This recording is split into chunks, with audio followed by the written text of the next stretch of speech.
சற்றுமுன் வெளியான தகவல். கலைஞர் மகளிர் உரிமைத் தொகை உங்களுக்கு வரலையா? அக்கவுண்டில் பிரச்சனை இருக்கலாம். அதை எப்படி சரி செய்வது என்று இங்கே பார்ப்போம். அதை பார்க்கறதுக்கு முன்னாடி நீங்க நம்ம சேனல் சப்ஸ்கிரைப் பண்ணாம இருந்தீங்கன்னா மறக்காம லைக் பண்ணிக்கோங்க, சப்ஸ்கிரைப் பண்ணிக்கோங்க. உங்க ஃப்ரெண்ட்ஸ் அண்ட் ஃபேமிலிக்கு தெரியப்படுத்தும் இந்த வீடியோவை கண்டிப்பா ஷேர் பண்ணிக்கோங்க.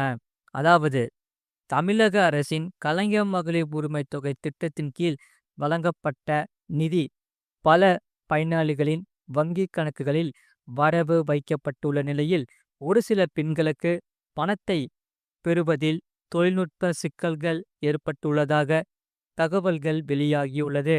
குறிப்பாக செயல்படாத அல்லது நீண்ட காலமாக பயன்படுத்தப்படாத வங்கி கணக்குகளை அளித்தவர்களோ அல்லது பிரச்சனையை அதிகமாக எதிர்கொள்கிறார்கள் என அதிகாரிகள் தெரிவித்துள்ளன.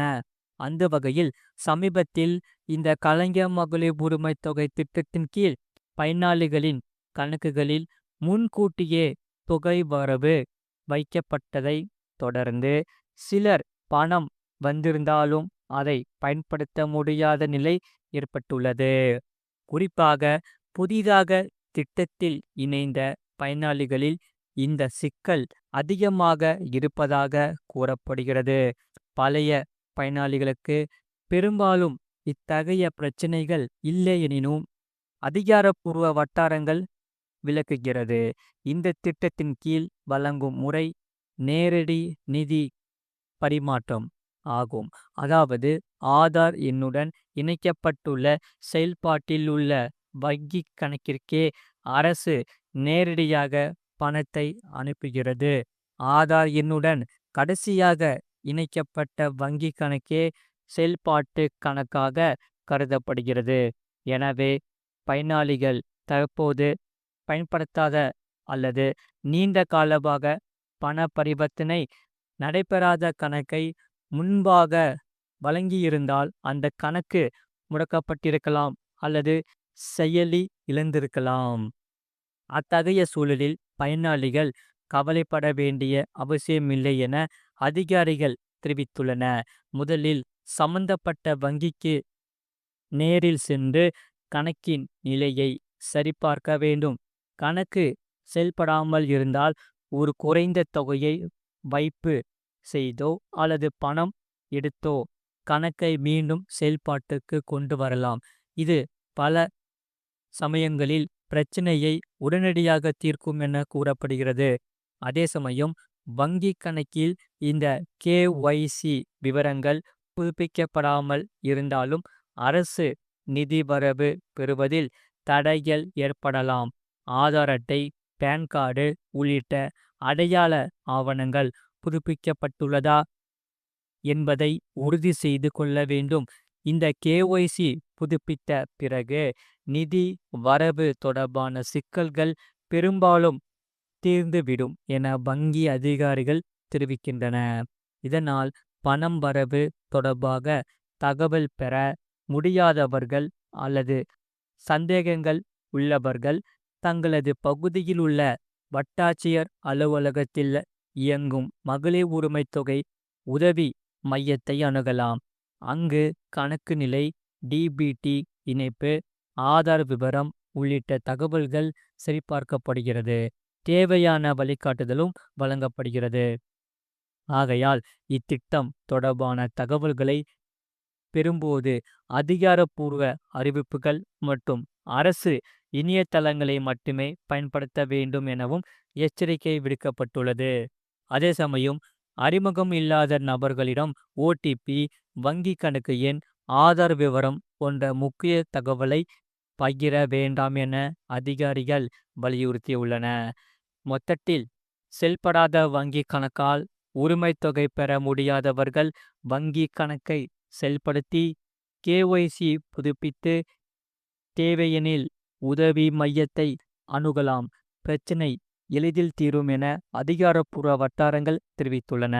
தமிழக அரசின் நலத்திட்ட நிதி நேரடியாக பயனாளிகளிடம் சென்றடைவதை உறுதி செய்ய தேவையான தொழில்நுட்ப மற்றும் நிர்வாக நடவடிக்கைகள் மேற்கொள்ளப்பட்டு வருவதாகவும் தமிழ்நாடு அரசு தரப்பில் கூறப்பட்டுள்ளது. மறக்காம நீங்க லைக் பண்ணிக்கோங்க, சப்ஸ்கிரைப் பண்ணிக்கோங்க. அதே சமயம் விவசாயிகளுக்கு கடன் கொடுக்கும் அட்டை. புதிய மாற்றத்தில் ரிசர்வ் வங்கி, அதாவது விவசாயிகள் பயிர்க்கடன் மற்றும் வேளாண்மைக்கான நிதி உதவியை பெறும் கிசான் கிரெடிட் கார்டு திட்டத்தில் சில மாற்றங்கள் செய்யப்பட்டுள்ளது. இந்திய ரிசர்வ் வங்கி கிசான் கிரெடிட் கார்டு திட்டத்திற்கான திருத்தப்பட்ட வரைவு வழிகாட்டுதல்களை சமீபத்தில் வெளியிட்டது. இது விவசாயம் மற்றும் அதனுடன் தொடர்புடைய நடவடிக்கைகளுக்கு ஒற்றை மற்றும் நெறிப்படுத்தப்பட்ட கட்டமைப்பை உருவாக்குவதை நோக்கமாக கொண்டுள்ளது. தற்போது ரிசர்வ் வங்கியால் முன்மொழியப்பட்டுள்ள மாற்றங்கள் கடன் அணுகலை விரிவுபடுத்துவதற்கும் விவசாய கடன்களை மிகவும் நெகிழ்வானதாகவும் தற்போதைய தேவைகளுக்கு பொருத்தமானதாகவும் மாற்றுவதற்கும் வடிவமைக்கப்பட்டுள்ளது. மேலும் இந்த மாற்றங்கள் பொறுத்தவரை வணிக வங்கிகள், சிறு நிதி வங்கிகள், இந்திய கிராமப்புற வங்கிகள் மற்றும் கிராமப்புற கூட்டுறவு வங்கிகளை உள்ளடக்குகிறது. விவசாயம் மற்றும் அதனுடன் தொடர்புடைய நடவடிக்கைகளை ஒரே விதிகளின் கீழ் கொண்டு வரும் ஒருங்கிணைந்த கட்டமைப்பை ரிசர்வ் வங்கி முன்மொழித்துள்ளது. கிசான் கிரெடிட் கார்டு திட்டத்தை வங்கிகள் எவ்வாறு செயல்படுத்துகிறது என்பதை எளிமைப்படுத்தி அதன் வரவை விரிவுபடுத்துவதே இதன் முக்கிய நோக்கமாகும். இந்த வரவு விதிகள் வணிக விழி வங்கிகள், சிறுநிதி வங்கிகள், பிராந்திய கிராமப்புற வங்கிகள் மற்றும் கிராமப்புற கூட்டுறவு வங்கிகளுக்கு பொருந்தும் என்று ரிசர்வ் வங்கி கூறியுள்ளது. அதே சமயம் விவசாயிகள் மத்தியில் சில குழப்பங்கள் இருக்கும் நிலையில் அதை குறைக்க நாடு முழுவதும் பயிர் பருவங்களை தரப்படுத்த ரிசர்வ் வங்கி நடவடிக்கை எடுத்துள்ளது. குறுகிய கால பயிர்கள் 12 மாத சுழற்சியை பின்பற்றும் அதே நேரத்தில் நீண்ட கால பயிர்கள் 18 மாத சுழற்சியை கொண்டிருக்கும். இது சீரான கடன் அனுமதி மற்றும் திருப்பி செலுத்தும் அட்டவணையை உருவாக்குவதை நோக்கமாக கொண்டுள்ளதாக ரிசர்வ் வங்கி கூறியுள்ளது. இந்த கிரெடிட் கார்டு கடன் காலத்தை 6 ஆண்டுகளாக நீடிப்பதும் இதில் முக்கியமாக ஒன்றாக இருக்கிறது. இந்த நீண்ட கால பயிர்களை வளர்க்கும் விவசாயிகளுக்கு இது மிகவும் பயனுள்ளதாக இருக்கும் என்று சொல்லப்படுகிறது.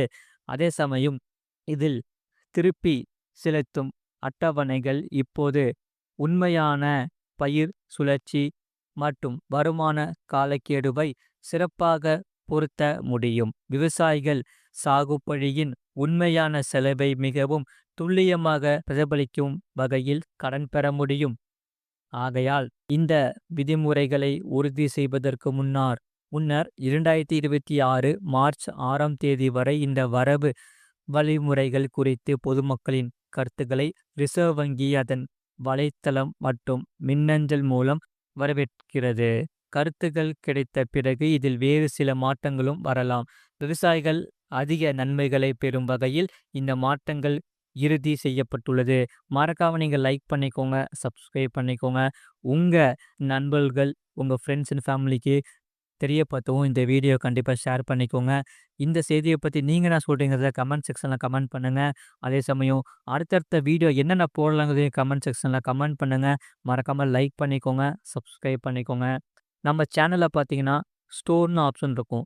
இந்த லோகோவை நீங்கள் கிளிக் பண்ணிங்கன்னா ரைட் சைடில் தள்ளிங்கன்னா ஸ்டோர்னு ஆப்ஷன் இருக்கும். அதில் நீங்கள் உங்களுக்கு பிடிச்ச வீட்டு ஜாமான், வீட்டு மளிகை ஜாமான், இல்லை ஜுவல்ஸு எல்லாமே நாங்கள் ஸ்டோரில் பெஸ்ட் ஆஃபரில் கொடுத்துட்ருக்கோம். உடனே அதை கிளிக் பண்ணி நீங்கள் பை பண்ணிக்கலாம். அது உங்களுக்கு ரொம்ப யூஸ்ஃபுல்லாக இருக்கும்.